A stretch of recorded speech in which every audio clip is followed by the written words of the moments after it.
Right now, in whatever is falling apart in your life, consider something that sounds impossible. What if the season that feels like God has gone quiet is actually the season He is working hardest? Not distant, not absent, working. Philippians chapter 1 verse 6 says, "He who began a good work in you will carry it on to completion." Carry it on, not abandon it halfway. Most people miss it because they are looking for a finished building when they are actually standing inside a construction site. Today we are walking through 8 signs God places in your life before a breakthrough. By the last one, you will understand something strange. Why you already sense a shift happening inside you, even with zero proof on the outside yet. If you believe God is building something in you right now, even in the mess, type building in the comments below. Let's begin. Sign 1. The resistance increases the moment you get serious. Have you noticed that the moment you got serious with your faith, everything got harder? The stable job felt shaky. People who never bothered you before suddenly had an opinion about you, and you found yourself asking, "God, I am finally trying. Why does it feel like the walls are closing in?" Here is what is happening.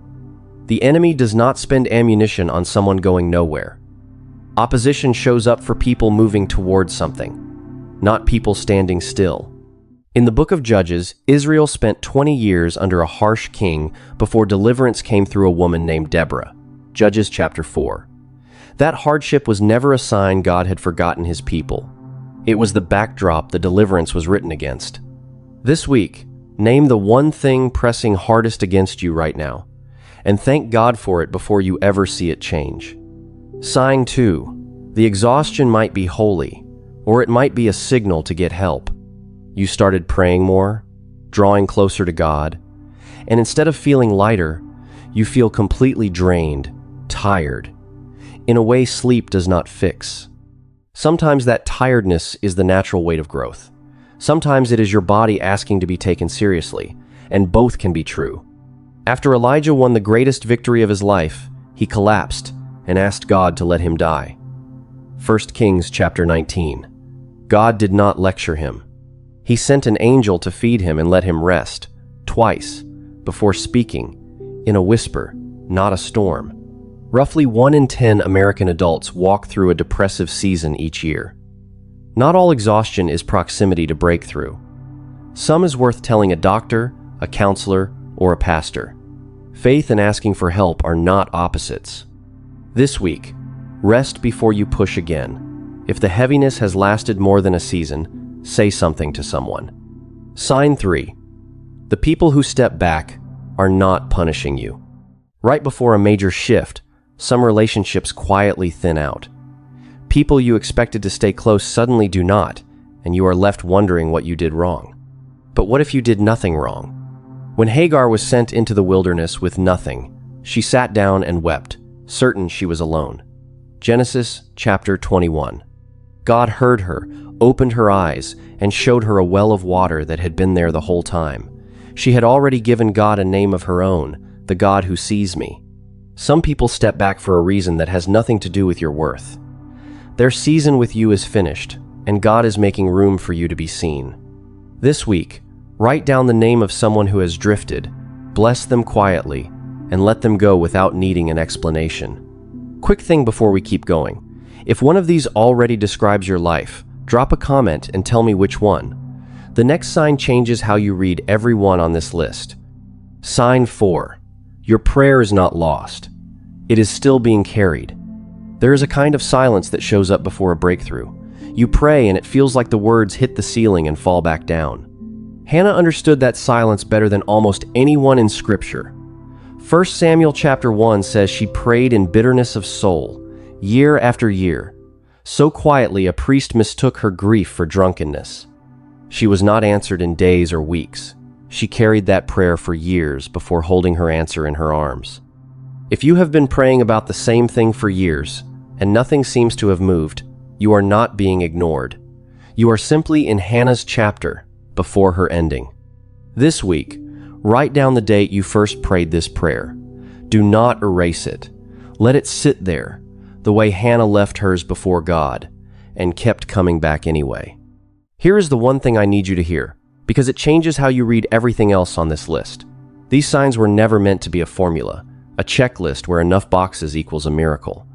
What they actually are is evidence of a forge.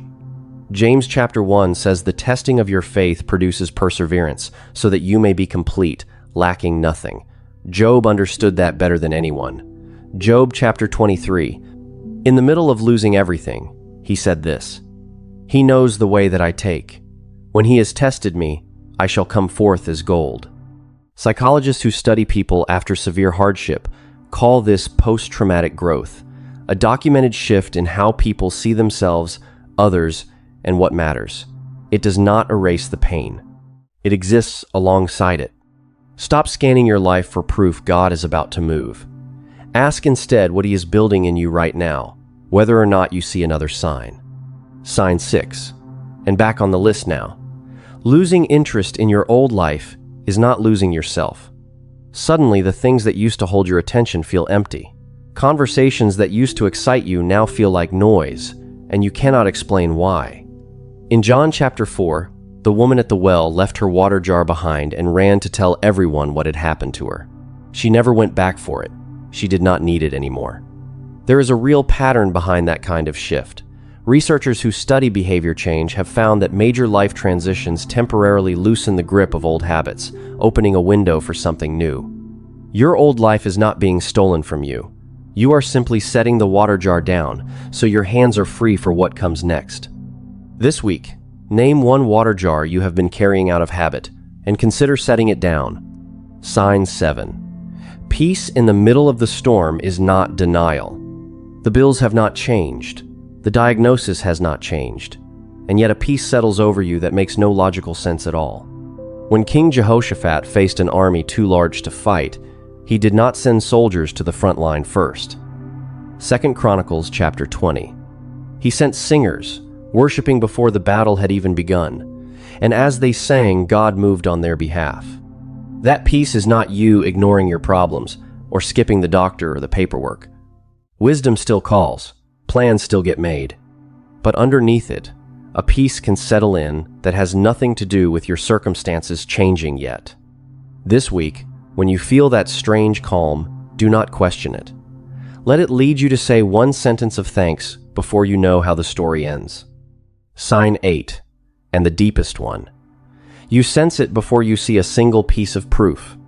There is a knowing that rises up in you that you cannot fully explain. Nothing has changed on the outside, but something has already shifted on the inside. Bartimaeus was a blind beggar sitting on the side of a road when he heard Jesus was passing by. Mark chapter 10. The crowd told him to be quiet. He called out louder. He could not see Jesus, yet he sensed something true about him anyway, before he had a single piece of visual proof. That sensing became the very thing Jesus pointed to. Your faith has made you well. Researchers who study hope describe it as something more than a feeling. It is the combination of believing change is possible and believing you can find a way toward it. And it reliably shows up before the outcome does, not after.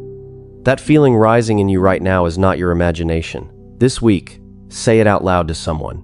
Tell them what you sense shifting, even with zero proof yet.